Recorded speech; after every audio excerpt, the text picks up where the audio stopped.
In this segment, Jordan joins us to answer some viewer questions. Jordan, thanks so much for sticking around. Thanks. All of these questions come via our College Bureau, and they're all on video. So let's dive right in and listen to the first one.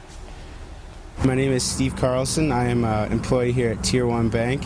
And I was just wondering, my parents have a set-aside college fund for me, and I was just wondering if there was any way I might be able to access that money for maybe non-school needs or maybe for extracurricular activities or whatnot. Tisk tisk. I'm not sure his parents would be happy about that, but I don't know. So the first question is, he said that his parents set aside money in a fund. We need to find out what kind of fund that is, because depending on the fund, there's different rules. It could be a trust, it could be a custodial account, it could be a 529 plan. If it's a 529 plan, there are very specific uses of those dollars. Some of them are things like computers and books, various school-related expenses, right. But you can't just go out and party with 529 fund dollars. If it's a custodial account... Which is a good thing. Which is a good thing.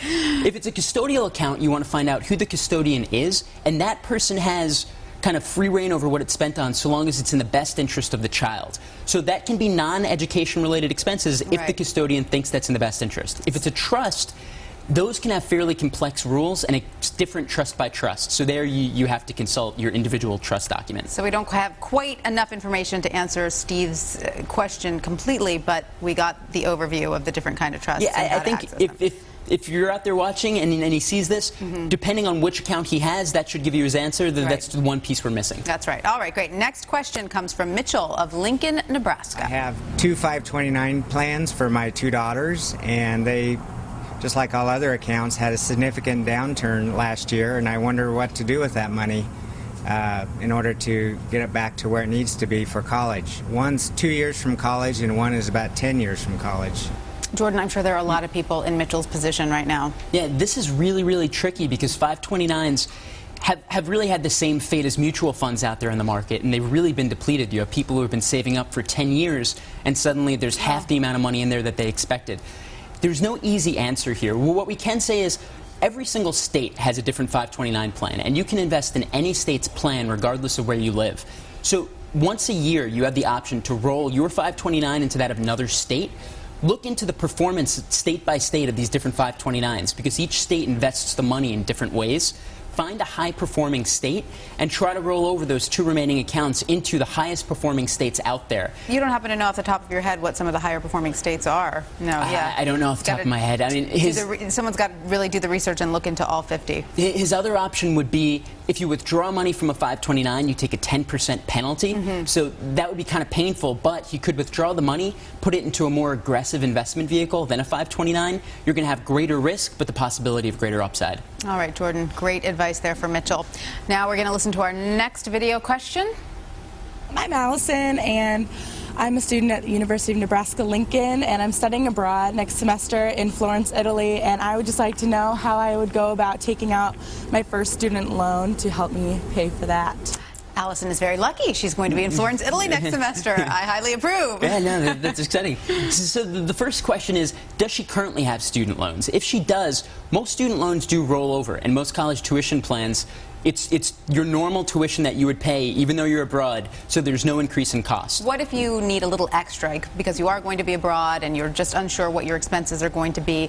Can you get a separate loan for that? Yeah, I mean, you can go either through the government. You can fill out another FAFSA loan, a FAFSA form, and see there are Stafford loans that can be applied to studying abroad, or you can take out another private loan through a group like Sallie Mae that can specifically be used for studying abroad. So would a group like Sallie Mae have lower interest rates for these kind of scenarios? Because let's say she's not using the money specifically for tuition and books. Let's say she's using it just to have, you know, a nest egg when she gets over there. Yeah, unfortunately, all of these groups, they view this the same as paying college tuition. So if you need a little bit extra money, they'll give it to you, but this is going to be lumped into the same sort of terms you'd expect otherwise. Which is probably good, because you probably have a favorable interest rate there if it's student loan. All right, okay.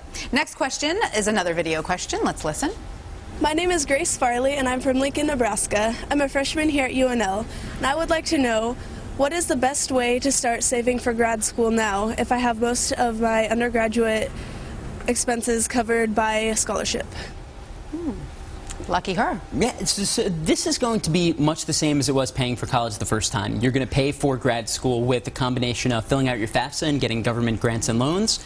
You can apply for scholarships aggressively that apply specifically to graduate school, or 529 plans can also be used for grad school. So if you saved up money for college, you didn't wind up having to use it because you got scholarships, you might want to put that into a 529, have it roll over, and pay for grad expenses. That's great. And you're ahead of the game. Grace Exactly. is ahead of the game. All right.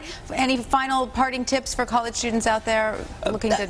I think especially just, you do want to have a credit card to build up good credit, but you want to find the best deals out there and be very, very diligent about how you're spending those dollars. All right, Jordan Goldman, thank you so much for taking the time to answer our questions. ABC News Now. Good to know.